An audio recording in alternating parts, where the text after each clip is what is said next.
Mélenchon, le mec qui est millionnaire, t'es pas crédible quand tu dis que c'est pas bien, c'est immoral d'être milliardaire, quand toi-même t'es millionnaire en fait. Et surtout d'entendre le cri des publics qui sont contents avec ce discours, enfin vraiment ça montre le vide cérébral que ces gens ont. Jean-Luc Mélenchon estimait qu'il est immoral d'être milliardaire. Dites-nous ce que vous en pensez, est-ce qu'il est immoral d'être milliardaire? Oui, non. Regardez, j'aimerais bien voir l'avis des téléspectateurs aussi, regardez. Nous changerons tout de fond en comble le moment venu, lorsque la majorité des Français décidera que ça leur vaut la peine d'essayer autre chose que cette catastrophe permanente qui a ruiné ce pays et qui s'appelle le libéralisme. Les uns accumulent sans fin et les autres se font dépouiller d'eux-mêmes. En parallèle exact, tout ce qui va aux milliardaires a été retiré à ceux qui produisent. Voilà la vérité qui fait qu'il est immoral d'être milliardaire.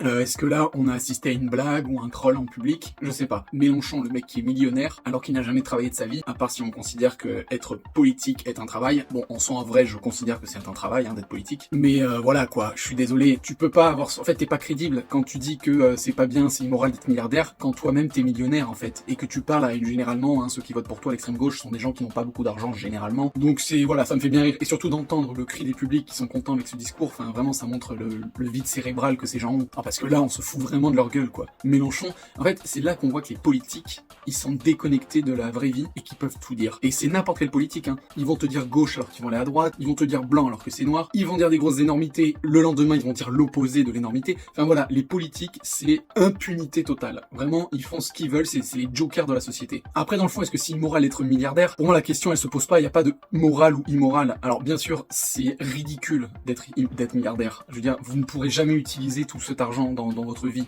Donc il y a pas d'intérêt à être milliardaire. Si on devait faire une limite, oui, millionnaire déjà c'est très bien si vous êtes multimillionnaire. Mais bon, après pas immoral au sens oh là là c'est pas bien. Je veux dire, si le système fonctionne comme ça et eux ça les aide, bah tant mieux pour eux. Après c'est vrai qu'on peut se poser et réfléchir et se dire est-ce qu'il faut forcément être montré patte blanche pour avoir un certain discours? Parce qu'on peut citer aussi le cas de Leonardo DiCaprio avec l'écologie, qui est à fond là-dedans et pourtant qui fait 36 avions en jet, donc il pollue beaucoup. C'est vrai que d'un côté, on peut avoir des idées différentes de notre comportement. Je donne un exemple tout simple. Dans mon cas précis, le foie gras, c'est quelque chose que j'adore. Alors bien sûr, j'en mange que à Noël, mais bon voilà, c'est quand même horrible ce qu'on fait aux animaux et tout. Mais du coup, j'adore ça, je trouve ça trop bon et tant qu'il y en a, je continuerai à en manger. Mais c'est vrai que je voterai pour interdire le foie gras. Si on devait faire voter les gens pour ça, je voterai contre. Tant que ça existe et que c'est légal et que c'est autorisé, j'en consomme, mais je voterai pour son interdiction. Donc voilà, ça peut paraître paradoxal, mais c'est comme ça. Donc en fait, on peut avoir des discours qui sont a priori contraires à notre comportement. Dans le fond, c'est pas ça qui est grave. Et justement, ce qui est plus important, c'est l'idée. Si vous arrivez à faire bouger les choses avec des idées, bah limite, c'est pas trop grave si dans les faits,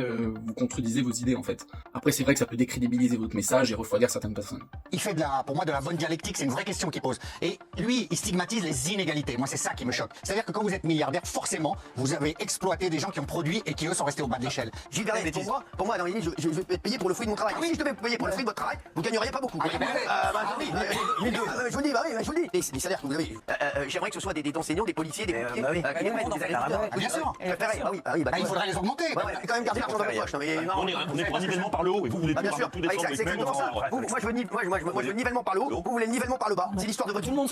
Moi, Gilles Verdès qui caricature, parce que, alors lui, si t'es riche, c'est parce que t'as exploité les autres. Alors déjà, encore une fois, à part si on change de système complet, de façon d'être en tant que société humaine, c'est ridicule de parler d'exploiter, à part si vous êtes vraiment exploité au sens propre. Un employé, oui, il est exploité, parce que forcément, le travail qu'il va donner à l'entreprise, et donc à son employeur, il va être moins payé que ce qu'il fournit comme travail, en fait. Et c'est logique, sinon l'entreprise n'évoluerait pas. Bah oui, parce que l'argent qui est créé, il vient bien de quelque part. Et donc cet argent quelque part, c'est les bénéfices sur le travail qui est rendu. Donc quoi qu'il arrive, si vous êtes un employé, que ce soit n'importe quel travail au monde, vous êtes exploité. Mais voilà, c'est le système qui est comme ça. Et donc soit on accepte, ça serait bien de trouver d'autres solutions, mais je suis pour ce côté-là. Je veux dire, un employé, c'est normal qu'il est exploité dans le sens où il rapporte plus que ce qu'il gagne. Et du coup, si on accepte ça, bah non, on peut pas dire que les milliardaires... ils font l'argent sur le dos de leurs employés. Bien sûr, des employés pourraient être mieux payés ou avoir des bonus et compagnie. En fait, c'est le monde qui veut ça, parce qu'après, en plus, Hanouna, alors il a raison en disant que oui, si ces chroniqueurs-là étaient payés pour vraiment ce qu'ils apportent, ils seraient payés que dalle. Parce qu'effectivement, c'est du divertissement, ça offre rien, ça crée rien comme valeur. Mais en fait, c'est le monde dans lequel on vit, parce qu'il donne comme exemple, oui, les pompiers, les aides-soignants et compagnie. Évidemment, je serais d'accord pour remodifier ce système-là et valoriser effectivement tous les métiers qui nous sont vitaux. Mais le problème, c'est que le monde fonctionne pas comme ça. Ils gagnent de l'argent il est pas magique, il vient pas du ciel. Il vient de la publicité, des sponsors et compagnie. Tu peux pas sponsoriser des éboueurs, par exemple. Personne va payer pour faire de la pub à un éboueur. Mais si c'était le cas, les éboueurs seraient millionnaires. Et donc non, ce qu'on valorise, c'est le divertissement. Que ça soit dans le cinéma, la télé, le sport et la musique. Tout ça, ça fait que les gens, oui, ils gagnent beaucoup d'argent parce qu'il y a énormément de public. En fait, dès que vous êtes connu, vous avez une notoriété, bah, l'effet de masse fait que vous avez énormément d'argent parce que beaucoup de gens vous regardent ou vous suivent. Si on veut râler sur quelque chose, c'est bien sur ce système-là, mais c'est pas sur juste dire être milliardaire c'est pas bien, parce que ça n'a pas de sens. Dans le système dans lequel on vit, c'est logique en fait. Alors oui, peut-être qu'il faudrait instaurer pas un monde communiste, hein, parce que bon, là l'enfer, mais un système de oui, à partir d'un certain niveau, vos revenus doivent être reversés aux moins démunis. Trouver un système plus équitable en fait, pour que la société dans son ensemble vive bien en fait. Le but utopiste, ça serait que l'humanité vive bien, que l'ensemble de l'espèce humaine vive dans la paix, la bonne humeur et la joie, pas qu'ils crèvent la gueule ouverte ou qu'ils ne sachent pas comment manger. Donc voilà, certes, il y a des énormes inégalités dans notre monde, c'est vrai que quand tu vois des smicards ou des gens qui gagnent moins que le SMIC face à des milliardaires, c'est juste indécent. Mais c'est pas immoral de leur part de l'être en fait. Et pour en revenir à Mélenchon, c'est vrai que c'est juste une grosse honte quoi d'avoir ce discours devant ces gens-là, alors que lui-même, sans avoir vraiment travaillé, est millionnaire en fait. Il peut attaquer les milliardaires parce qu'ils sont plus que lui, par contre lui, les millionnaires, il se met pas dedans. Les gens qui l'écoutent pourraient dire la même chose en parlant de lui quoi.